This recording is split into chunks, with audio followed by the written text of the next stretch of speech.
Hey everybody, and welcome to the Quadcopter Review. I'm your host, Pepe Prawns.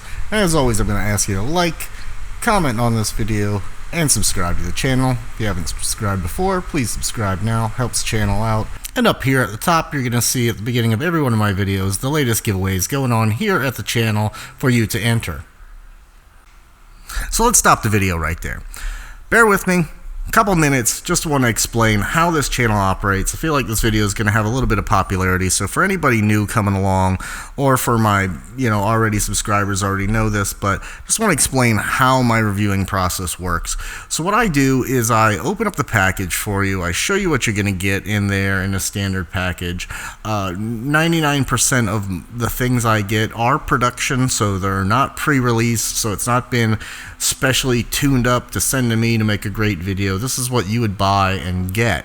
So what I do is I go through the product, I show you what parts are being used, any previous knowledge I have of those parts, and anything I might have run into, because I backtrack in voiceover, so I've already know my problems, so I can explain the problems as I explain the part, and I'll do that. And if I don't say something's wrong, it's because there's nothing wrong. These products are getting very, very good now. It's not like a couple years ago. They're coming pretty good. So I'm going to explain that to you, and then I'm going to take it out, and I'm going to film the maiden. So I'm not going to go in, I'm not going to change PIDs and stuff to my liking so it flies the way I want it to. I'm going to leave it just like it was and how you would receive it. And then we're going to fly it, and I'm most of the time going to leave crashes in there. That way you can decide, was it the machine that didn't respond? Was it my flying, which it could be from time to time, and you can go, well, I could have pulled out of that. But I'm going to show you that so you know. And also you'll know if I've crashed, and we're stress testing frames, things like that. I'm also going to talk a little bit about my, what I feel I'm feeling while I'm flying it, and I will usually say I just need to PID tune it to my tuning. The tune that comes with it isn't good enough, something like that. But I'm going to give you it just as it is. I'm not going to run, 15, 20 packs at it. And let's be clear, I'm not picking on anyone, so no one be offended. Everybody's review style is their own. And I just feel like you're not here to see how good I fly. You're here to see, how's this product going to work out of the box. So that's where I'm coming from when you see those videos. So let's go ahead and get into this video and keep all that in mind and decide if you like my channel or not. And if you do, please go ahead and subscribe to it, because there's plenty more of this coming. So what I have for you today is the URUAV UR85 HD. That's a big breath right there. I got mine in FR Sky. Comes in this weatherproof case we've got here. It is a little bit of a hard case, not a solid hard case, but it is a little bit of a hard case with a covering. And inside we have our 3S battery. This is a URUAV branded 300 mAh 3S battery with an XT30 on it.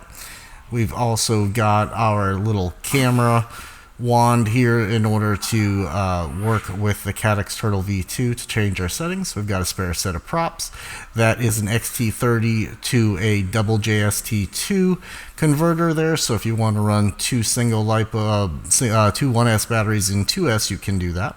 We've got a full-blown manual here in English, and it is very clearly laid out. They do a great job over at Happy Model and at URUAV. It's pretty much the same manual you'll find on both of those companies, and pretty much runs you through everything. Runs you through Betaflight, all your setups, and it will run you through the Turtle 2 in order to do those settings as well. And we have the star of the show here, the URUAV UR85 HD. So it also comes in a standard version, but I got the HD version. Now, first thing we're going to look at here is we have these 1102 9000 kV motors, and those have the 1.5 millimeter shaft. The props that came with it are 1.5 inch props. They've gone with the very popular Caddx Turtles V2 camera and DVR combo. They also have put on an adjustable camera setting here for us, so you can adjust your camera to any which way you like it. They're using the Crazy Bee F4 boards, so it depends on which one you get. I got FR Sky, so mine's a Crazy Bee F4 FR V2 Pro. Pretty much all the ones come as V2 Pros for you, so that's pretty nice. And those are going to be 5 amp each on the ESCs with D-Shot 600 ready, and it's a BL Heli Sweet Copter as always. Now this little wire you see here, that's going to be for your Caddx Turtle, so you can plug that in to the little adjustments wand they've given you there, dongle, camera, settings, changer, whatever you want to call it. I highly recommend once you've done that, take the canopy off and stuff that underneath, because those will get clipped off in the props if you don't hide that away. So we have a 25 milliwatt VTX, 25 only. Frame seems to be fairly rigid yet soft, and we're going to put that to the test in the flight footage. As you'll see, the receiver on the FR Sky version will run in D16 or D8. I went with D16. You'll see the mount here is pretty much set up for that 3S only, so if you're going to use that 2S adapter for two 1S batteries, you're going to have to make some adjustments there in order to make that fit properly. Now the FR Sky versions do come with full telemetry. You can get this in PNP and put on whatever receiver you'd like, so you're not really stuck with that. Now this wire here in the front is for our Caddx Turtle, so we can make the adjustments to our camera.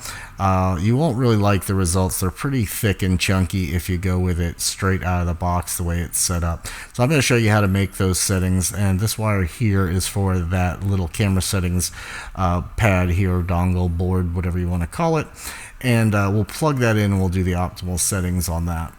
Another thing I want you to do is look in the upper right hand corner right now and watch that video on missing tabs in configurator 10.5.1. I'm going to explain to you why on this quad and a few others that you are missing some tabs on your configurator when you go into beta flight. Now let's answer the question everybody always has: how much does it weigh? So the quad itself is coming in at 52.3 grams for me. And if we put our battery on here, we're coming out to 78.1 grams for the whole thing.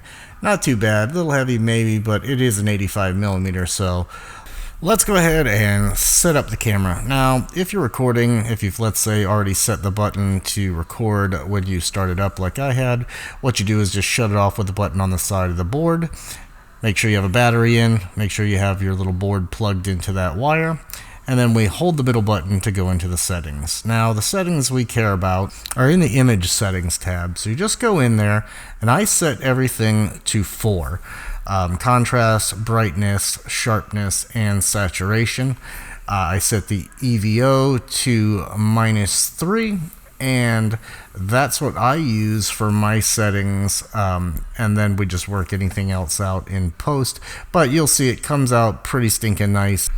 So let's go ahead and do a little, this is nighttime inside flying on 3S. Not going to do anything spectacular here, just going to show you how it looks.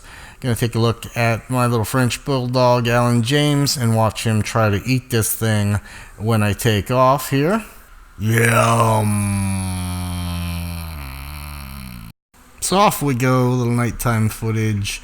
Like I said, all we got is a little bit of house lighting going on, lots of dark spots around the house. Just gonna zip around here, take a look at some baby shower balloons still floating around.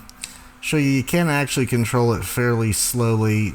It's a little tough to control a 3S slowly around the house, but you can. You can see them throttle adjustments up and down, but as we go in and out of different lighting, it's not too bad inside at night, which is a pretty good thing. You don't necessarily get that all the time, but a little bit of this, and we're going to head outside. But I did want to show you that you can fly this inside if you wanted to, and you can get HD footage inside if you wanted to.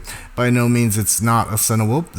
These are not expected to be Cinewhoops. These are actually, these are flyers made for acro and doing all your fun whoopy stuff that's not just cinewhooping. So that is inside. I don't usually do much of that. It's not a lot to do, fly circles in there. But let's head out on the outside. Now the first thing you're going to notice is some pretty massive jello. Now bear with me, stay tuned, keep watching. Something funny kind of happens, and yeah, we get the jello to go away a little bit. So good flyer.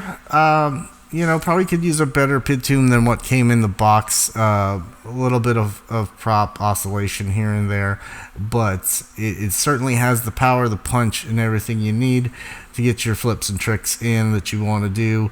If you're flying acro with it at the same time, we can bring the speeds down and we can film a little bit more cinematically if we choose to. In a second here, I'm just going to do a little cruising around the trees. Like I said, when I do these flights, I am actually just getting a feel for it, seeing what the PID tune's like that it came with. Roll rate's a little slow for how I like mine. I like mine a little faster, so ending up short sometimes on my flips. But that's something that you can just work out for your own there. Now here we go. We can go into a little bit slower. Jello's still there, as you can see. I'm not going to say that's not the camera. That's going to be the way it is mounted to the actual frame itself. I'm not seeing much vibration dampeners on this one, probably because there's not a lot of room to put them in, but I did end up screwing the board down a little bit, and that did help with this Jello tremendously. So that's something to think about as well. Just make sure, as I've said before, when you get something new, make sure all the screws are screwed down. Now, these are like a human assembly line they have in China when they're building these things. So they are, you know, needing to put out X amount of quads per hour. And, you know, that can sometimes lead to maybe like not screwing some things down exactly as tight as they should be. So it's very important for us to double check that when we do get a new quad. So, crashed into a bush, as you can see, missed that gap. Yeah, it's a tight gap, so what can you say? Sometimes you get them, sometimes you miss them. Hit the bush, nothing broken. Put her back on the sidewalk here and get back to ripping. So, really good as far as you can see, too, hitting that bush seemed to take some of the Jello out of it. And this is not the first time I've seen that. Sometimes, knock something into a little bit tighter of alignment. I still feel I've got some Jello on this one, and we can work out those issues. It's not unheard of. You'll see a million videos about Jello. So big deal is that this is 10,000 times better you're going to get out of your goggle DVR, and you know, really nice flyer. I enjoyed it. I think it's a winner as far as that goes. Another good job by URUAV. So thanks for coming along. Thanks for watching, everybody, and happy flying.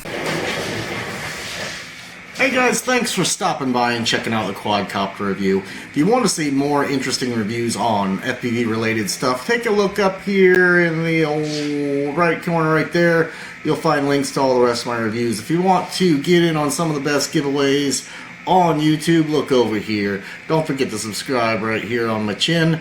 And if you want to check out my flying only videos separated from the review channel, check that out right here. Thanks for coming. Don't forget to subscribe, and happy flying.